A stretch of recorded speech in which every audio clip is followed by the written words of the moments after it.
Être riche, ça fait rêver, non? On s'imagine une vie sans contraintes, sans stress, sans avoir à aller travailler ou aller étudier. On peut avoir la voiture de nos rêves, la maison de nos rêves, et tout ce qu'on veut sans faire le moindre effort. Tout ça paraît parfait, non? Mais je pense qu'il y a tout de même un petit problème et laisse-moi t'expliquer mon point de vue. En fait, être riche, ça te retire cette pression qui te pousse à passer à l'action. En gros, ça te garantit une certaine sécurité. Et comme beaucoup de gens vont travailler ou étudier pour s'assurer un certain avenir, si tout est déjà acquis, ils trouveront plus l'intérêt d'aller faire quoi que ce soit. Il n'y a plus aucun stress et alors la personne peut rapidement ne plus avoir de raison d'agir. Et c'est ça que je considère comme étant le danger de l'argent. Il peut tuer la motivation. En fait, l'argent, je le vois un peu comme une arme à double tranchant. Il te garantit une certaine sécurité de vie, mais cette sécurité de vie peut te mettre dans un confort qui te retirerait toute motivation et donc tout but d'accomplissement. C'est pour ça qu'il y a des personnes avec une aisance de vie considérable qui sont tristes, en dépression ou à un niveau de bonheur similaire à quelqu'un qui a un salaire moyen. C'est la raison pour laquelle je considère que la plupart d'entre nous avons assez d'argent pour être heureux. Et ne pas oublier que le confort de vie actuel est largement supérieur à celui des rois d'autrefois.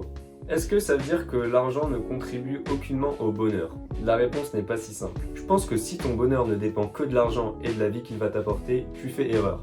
Je sais pas si tu as déjà entendu parler de la théorie hédonique, mais en gros elle dit que l'humeur s'adapte au changement. Par exemple, un mec qui gagne au loto va être super heureux au début, puis avec le temps, il va s'habituer à cette richesse et son niveau de bonheur va redescendre à la normale.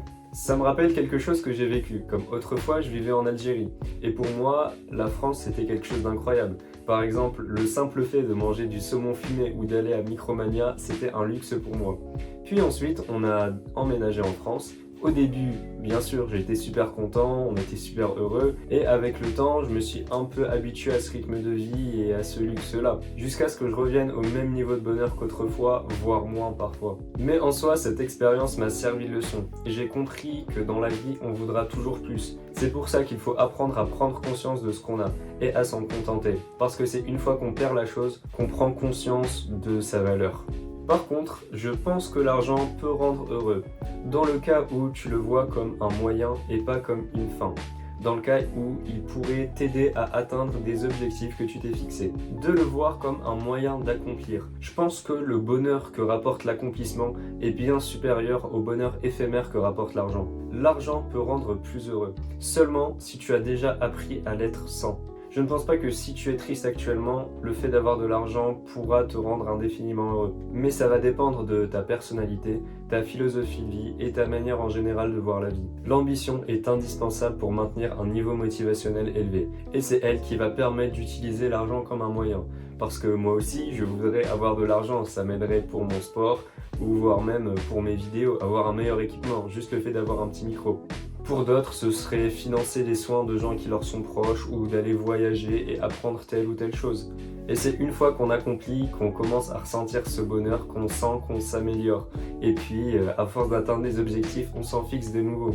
Eh bien, pour répondre à la question de la vidéo, c'est ni un oui, ni un non. Je pense que tout va dépendre de ta perception de l'argent et ne pas le laisser te détruire motivationnellement parlant. C'est comme sur un jeu, une fois que tu as tout débloqué et que tu as tout fini, il n'y a plus beaucoup de motivation pour continuer de jouer. À moins que toi-même tu te fixes de nouveaux objectifs et que tu trouves une raison de continuer de jouer et ainsi maintenir une motivation. Et voilà, j'ai terminé. Il y a de fortes chances que tu n'aies pas totalement la même opinion que moi. C'est pour ça que ce serait cool que tu me le partages en commentaire. Si la vidéo t'a plu, pense à t'abonner et à mettre un like. Et sur ce, je te souhaite une bonne journée et beaucoup d'argent à utiliser de la bonne manière.